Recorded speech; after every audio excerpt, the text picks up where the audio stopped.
Bulletin का आगाज करें। सबसे पहले खबर दें, स्वात में सीटीडी थाने की इमारत में 2 खौफनाक धमाके के बाद दीवारें, छतें मलबे का ढेर बन गई हैं। जाम भाग अफराद की तादाद 17 हो गई है। 2 अफसरान समेत 9 पुलिस एहलकार, 3 शहरी और दहशतगर्दी के इल्जामात में कैद, 5 मुलजिमान शामिल हैं। महबूब अली हमें रिपोर्ट करेंगे।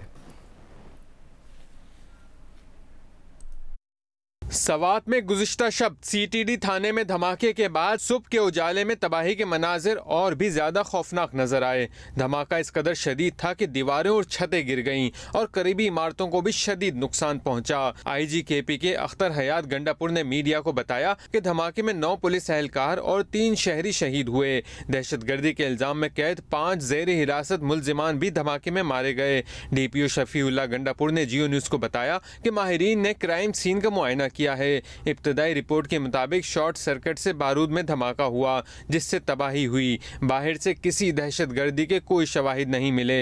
हमारे एक्सपर्ट्स हैं, उन्होंने जब एनालाइज किया तो ये जो एक्सप्लोसिव पड़ा था सारा, आप देखें ना, एक धमाका हुआ, उसके बाद फिर 12 मिनट के बाद दूसरा हुआ, तो वो एक्सप्लोसिव शॉर्ट सर्किट की वजह से हुआ या उसकी कोई और वजह है, उसको हम पूरा मैच्योर करते हैं। उधर से हुआ है, बाहर से कोई ऐसी एविडेंस हमें इस्टेब्लिश नहीं हुई with all law enforcement agencies कि खुदा न खास्ता ये कोई सुसाइड है या बाहर से अटैक हुआ है, क्योंकि जो हमारी एंट्री थी गेट की उस पर कोई अटैक नहीं हुआ फोर्सफुली। 2 अफसरान समेत 9 पुलिस एहलकारों की नमाज जनाजा पुलिस लाइन कबल में अदा कर दी गई। नमाज जनाजा में कोर कमांडर पेशावर हसन अजहर हयात, IG FC मेजर जनरल नूर वली खान और IG पुलिस अख्तर हयात गंडापुर समेत दीगर हुकाम शरीक हुए, जिसके बाद मैयतों को आबाई इलाकों में रवाना कर दिया गया है। 3 शहरियों की मैयतें भी शनाख्त के बाद वर्सा के हवाले कर दी गई हैं। IG खैबर पख्तूनख्वा पुलिस अख्तर हयात का कहना है, स्वात धमाके में अब तक दहशतगर्दी के शवाहिद नहीं मिले। उन्होंने मजीद कहा कि जिस माल खाने में धमाका हुआ वहाँ माइंस और मोटर भी पड़े हुए थे। हर जाविये से तहकीकात की जा रही हैं। जो ब्लास्ट है वो CTD के पुराने थाने में हुआ है, जो उसका माल खाना था जिसमें गोला बारूद जो अभी मुख्तलिफ अदालतों में एग्जिबिट था वो पड़ा हुआ था, माइंस भी थी, RPGs भी थी और बाकी मुख्तलिफ चीज़ें थी। तो अपेरेंटली कोई शॉर्ट सर्किट या कुछ हुआ है जिसकी वजह से वो एक चीज़ एक्सप्लोड की और उसकी वजह से बाकी चीज़ें एक्सप्लोड की हैं। जो मस्जिद है उसमें भी प्रोजेक्टाइल ऊपर से आके लगा है और ने मस्जिद की छत में सुराख करते हुए नीचे की तरफ आया है। गेट पे कोई फोर्स एंट्री के कोई निशान नहीं है, ना कोई फायर हुआ है, ना जो पोस्टमार्टम्स हुए हैं उनमें कोई पैलेट्स हैं या उस किस्म की इंजरीज हैं। तमाम एस्पेक्ट्स को ओपन माइंड के साथ देखेंगे और इन्वेस्टिगेशन खुले दिल के साथ करेंगे। ये तमाम क्वेश्चन भी वैलिड क्वेश्चन है कि क्या यहाँ रखना चाहिए था या किसी दूर किसी महफूज जगह पर रखना चाहिए था, तो ये जाहिर है वो इंक्वायरी कमेटी के TORs हैं जिसको देखेंगे। CTD थाना केबल में गुज़िश्ता रात होने वाले धमाके में थाने के अतराफ मुतादिद मकानात और इमारतों को भी बुरी तरह नुकसान पहुँचा है। मज़ीद बताएंगे स्वात से महबूब अली। जी बिल्कुल, मैं इस वक्त स्वात के इलाके कबल में CTD बिल्कुल थाना के बिल्कुल सामने मौजूद हो और आप मेरे बैकग्राउंड में देख सकते हैं कि ये वो तबाही है जो कि रात को हुई है। और जब ये धमाका हुआ है तो ये इस कदर शदीद तरीन धमाका था कि इससे न सिर्फ जो CTD थाने की पूरी बिल्डिंग है वो ज़मीन बोस हो गई थी, बल्कि अतराफ में जितने घर थे वो सब मुतासिर हुए हैं। इस वक्त भी मैं एक निजी स्कूल की छत पर मौजूद हूँ। ये स्कूल भी बुरी तरह इसकी इमारत जो है वो मुतासिर हुई है। इस वक्त भी इन्वेस्टिगेशन का अमल जारी है, लेकिन जिस शहर में हम मौजूद है कबल में, तो आज यहाँ पर शौक का समा है। पूरा बाजार जो है वो आज बंद है। मेरे बैकग्राउंड में अगर मेरा कैमरा मैन आपको दिखा सके, ये वही बिल्डिंग थी CTD थाने की जो कि मुकम्मल तौर पर तबाह हो गई है। यहाँ पर बताया जा रहा है कि कुछ पुलिस और CTD का जो असलहा और गोला बारूद था वो भी मौजूद था, जिनके ब्लास्ट होने के बाद जो करीब के जितनी भी इमारतें थे उनको भी बुरी तरह नुकसान पहुँचा है। आगे बढ़े दीगर अहम खबरों में आपको बताएं, साबिक चीफ जस्टिस साकिब निसार और वकील ख्वाजा तारिक रहीम की एक और मुबैना ऑडियो मंजर-ए-आम पर आ गई। ऑडियो में साबिक चीफ जस्टिस को PTI के ख्वाजा तारिक रहीम को एक केस के कमजोर पहलू के बारे में आगाह करते सुना जा सकता है। साकिब निसार ख्वाजा तारिक रहीम को असखुद नोटिस केस से मुतालिक रहनुमाई फराहम कर रहे हैं। साकिब निसार कहते हैं कि आप 2010 का असखुद नोटिस केस देखें तो आपकी समझ में आ जाएगी। ख्वाजा तारिक रहीम कहते हैं कि जी क्लॉज 3 में रास्ता दिया गया है।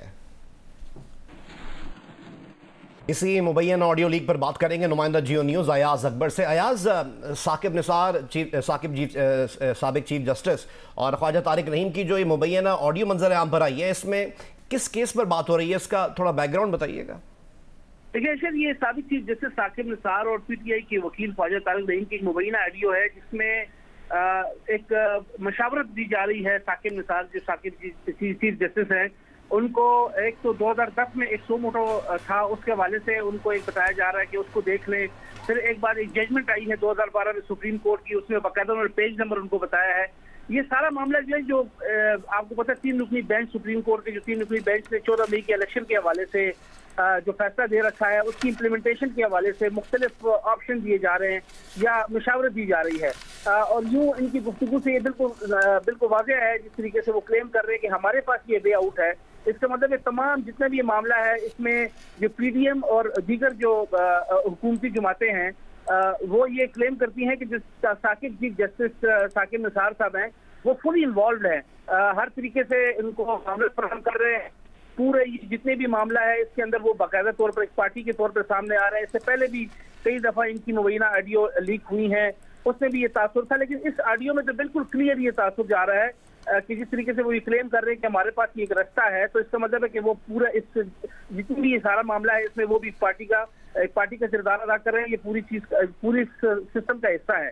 दूसरे साथ साथ उन्होंने ये भी कहा कि जो आज़ाद कश्मीर के जो वज़ीर आज़म को नाअहल कराया गया, उस जजमेंट के हवाला भी दिया जा रहा है। फिर ये भी कहा जा रहा है कि आप एक वकील को तैयार करें, और मुनीर मलिक का जो केस है उसके हवाले से भी उनको जो है वो मशावरत दी जा रही है बाकायदा तौर पर, क्योंकि वो साबिक चीफ जस्टिस रहे हैं, तमाम मामले को बड़े अच्छे तरीके से देखते हैं, और तमाम वो ऑप्शन जो है वो PTI की वकील को दिए जा रहे हैं जहाँ जहाँ सुप्रीम कोर्ट को रास्ता मिलता है ये इस चीज को इम्प्लीमेंट करने का।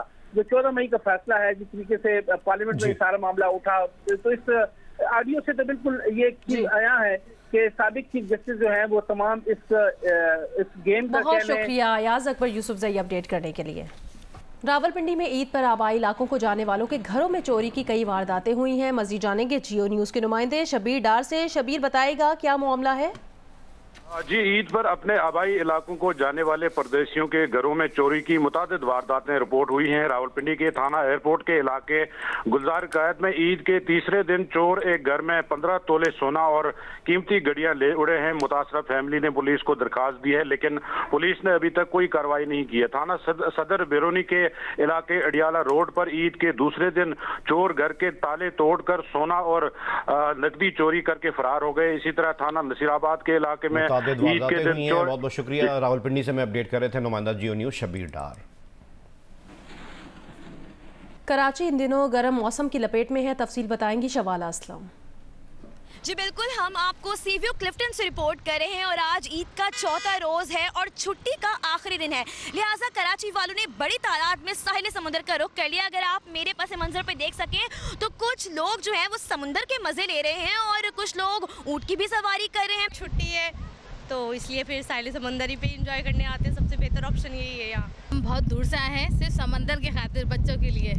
मौसम की भी अगर हम सूरत हाल की बात करें तो इन दिनों कराची गर्म मौसम की लपेट में है। ज्यादा से ज्यादा दर्जा हरारत 35 से 37 डिग्री सेंटीग्रेड भी रिकॉर्ड किए जाने का इम्कान है। कराची वालों को ये भी पेश गोई कर दी गई है महकमा मौसमियात की जानिब से कि जो गर्मी की शिद्दत है आने वाले दिनों में उसमें इजाफा देखा जाएगा। जी।